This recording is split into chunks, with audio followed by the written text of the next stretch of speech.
Bonjour. Nous entamons notre cours de Thermo B3.2 par le premier chapitre, à savoir l'étude des pompes centrifuges.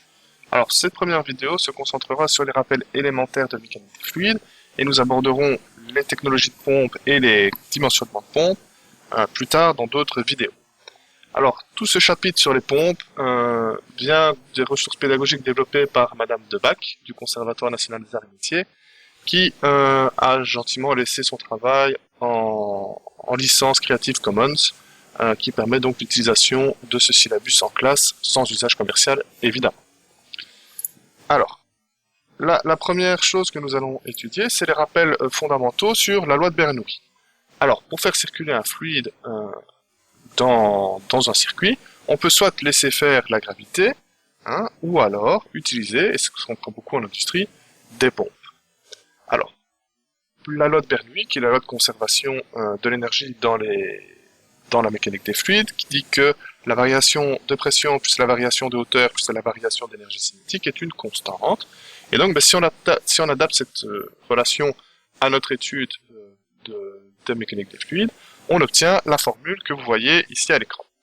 Alors, on a d'un côté ces fameux termes de Bernoulli, pression, hauteur, vitesse de l'autre côté, et en plus de ça, viendra s'adjoindre l'énergie de la pompe et ce qu'on appelle ici les pertes de charge. Alors, la pompe ici, elle apporte de l'énergie qui permet principalement de vaincre les pertes de charge du circuit, mais qui peut aussi permettre d'augmenter la pression du fluide, si on veut une certaine pression avant la pompe ou une autre pression après la pompe, qui permet aussi d'élever le fluide. Donc, c'est-à-dire, si jamais on a deux bacs à des hauteurs différentes, la pompe va permettre d'élever le fluide qui est dans le bac 1 vers le bac 2. Et aussi, on pourrait augmenter l'énergie cinétique du fluide, donc augmenter sa vitesse en amont et en aval de la pompe. Du coup, l'énergie requise ici par la pompe va dépendre de plusieurs facteurs. Premièrement, ça va dépendre du fluide en lui-même, c'est-à-dire sa masse volumique, sa viscosité, etc. Mais ça va dépendre aussi de l'installation, c'est-à-dire la longueur de l'installation, le diamètre des conduites, la rugosité des conduites, si on a beaucoup de singularités aussi dans le circuit. Et enfin, de l'écoulement, c'est-à-dire la vitesse, le débit, mais aussi les variations de hauteur. Alors, on va s'intéresser un petit peu plus au terme des pertes de charge. Et donc, les pertes de charge est détaillé ici, et on dit que les pertes de charge, c'est les pertes de charge qu'on appelle régulières, plus la somme de toutes les pertes de charge singulières. Donc, c'est-à-dire, quand on parle de pertes de charge régulières, c'est celles qui sont dues au circuit en elle-même, donc c'est-à-dire la longueur du circuit, le diamètre des conduites, si le fluide est visqueux, peu visqueux, la masse volumique et la vitesse du fluide.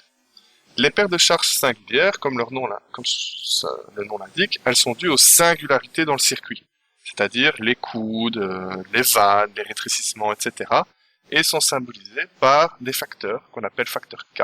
Chaque singularité possédant son propre facteur K. Alors ça peut, par exemple, pour un coude, ça pourrait être 0,5, pour une vanne 0,25. Enfin là, je détaille pas toutes les variations, toutes les singularités qui existent, mais donc c'est pour vous donner des exemples. Et si on développe ces deux termes, on obtient la formule qui apparaît ici. Alors ici, il y a eu ρ c carré sur 2 qui a été mis en évidence, mais donc il faudrait le redistribuer pour voir apparaître les paires de charges régulières, donc ici, avec le 8F demi L sur D, plus les paires de charges singulières, qui sont toutes les singularités, ici représentées par la somme des K. Alors, L, c'est la longueur du circuit, la longueur des conduites, D, le diamètre, ρ, la masse volumique du fluide, C, la vitesse, on reviendra un peu juste après sur la vitesse du fluide, et il nous reste à déterminer ici le facteur qu'on appelle F demi. Alors, une méthode pour déterminer ce facteur de F demi, c'est d'utiliser ce qu'on appelle le diagramme de Moody.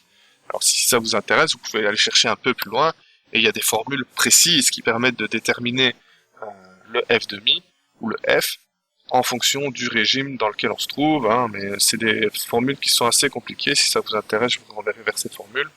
Mais le diagramme de Moody apporte une certaine simplicité, mais une certaine imprécision aussi, dans le calcul des F demi.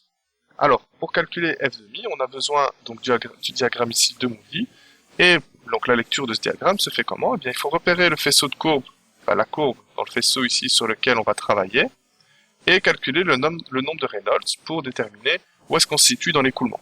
Je rappelle que le nombre de Reynolds, c'est ce qui permet de déterminer si un écoulement est en régime laminaire ou en régime turbulent. Et dans le régime turbulent, il y a plusieurs niveaux de turbulence dans ce régime. Alors, le E sur R, qu'est-ce que ça représente? Le petit E ici, c'est ce qu'on appelle la rugosité de la conduite. Par exemple, pour une conduite en acier, on aurait une rugosité de 0,1. Et le R, c'est le rayon de la conduite considérée.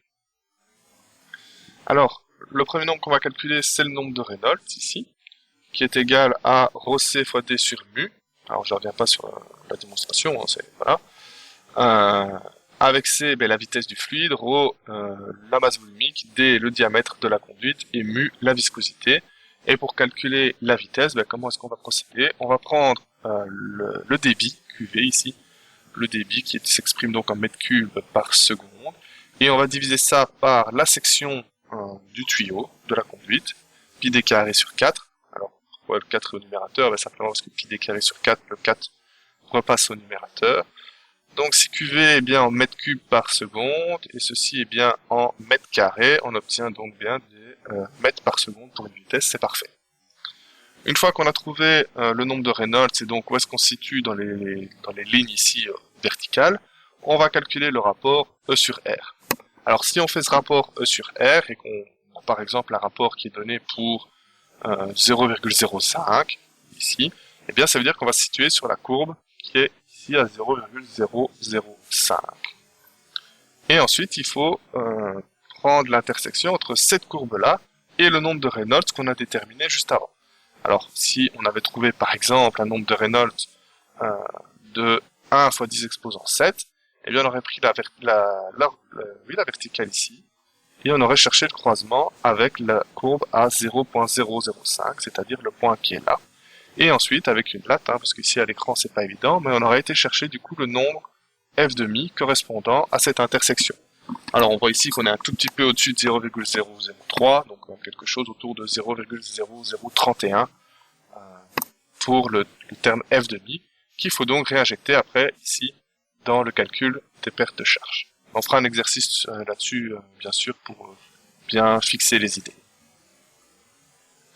Donc ça, c'était les éléments de mécanique des fluides qu'on va utiliser dans le cadre du cours et des exercices. Et on va maintenant s'intéresser à certains termes de vocabulaire propres à l'étude des pompes. Alors, le premier terme qu'on va étudier, c'est ce qu'on appelle l'hauteur manométrique. Et donc, l'hauteur manométrique, qu'on appelle HMT, elle se définit comme étant le rapport entre le delta P pompe, donc ça veut dire l'énergie de la pompe, divisé par ρg. Donc, on ne prend plus en compte le fluide quand on calcule HMT. HMT s'exprime en mètres de colonne d'eau, et donc on pourrait représenter finalement le HMT, l'hauteur manométrique, comme l'énergie que la pompe peut fournir pour élever X mètres d'eau.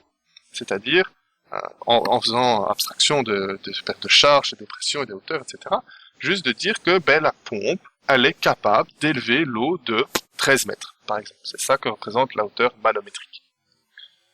Alors, le schéma d'une pompe, il est représenté ici, il n'y a pas grand-chose à en dire. Ensuite, on va parler d'aspiration et de refoulement, et d'aspiration et de charge. Attention que le premier point ici, aspiration et refoulement, fait référence au circuit, tandis que le deuxième point ici, aspiration et charge, fait référence à la pompe. Alors, je m'explique. Quand on parle ici d'aspiration ou de refoulement, on prend la pompe, où est-ce qu'elle est dans le circuit, et tout ce qui est en amont de la pompe, donc tout ce qui est avant la pompe, va être dit en aspiration. Donc, par exemple, la pression d'aspiration, la hauteur d'aspiration, les singularités présentes dans l'aspiration. Et tout ce qui est placé après la pompe, donc en aval de la pompe, est dit en refoulement. La pression de refoulement, la vitesse de refoulement, etc. Dans le deuxième cas, quand on parle d'aspiration et de charge, on parle de comment est-ce que la pompe travaille. Est-ce que la pompe travaille en aspiration ou en charge? Alors on dira que la pompe travaille en aspiration si elle est située à une hauteur ou une altitude plus basse que le fluide qu'elle pompe, et on dira qu'elle travaille en charge si, à l'inverse, elle est placée à une hauteur plus élevée que le fluide qu'elle pompe. Le dernier point qu'on va étudier maintenant, c'est le rendement. Alors, qu'est-ce qu'elle fait la pompe finalement? La pompe, elle consomme de l'énergie électrique, et elle transforme cette énergie électrique en énergie mécanique, c'est-à-dire une énergie qu'on va appeler une puissance hydraulique, qui est fourni au fluide et qui permet de le faire se déplacer, tout simplement. Et donc, on définira le rendement comme étant la puissance hydraulique fournie par la pompe, divisée par ce qu'elle va consommer en électricité. Par exemple, si on a une pompe qui fournit, je sais pas moi, une puissance hydraulique de 3 kW, mais qui en consomme 4 d'électricité, 4 kW, eh bien, on va avoir une pompe qui a un rendement de 75%. C'est-à-dire qu'elle transforme 75% de l'énergie électrique en énergie mécanique sous forme de puissance hydraulique. Voilà. C'était une vidéo un peu plus courte, mais je voulais qu'elle soit faite seule pour bien fixer les idées.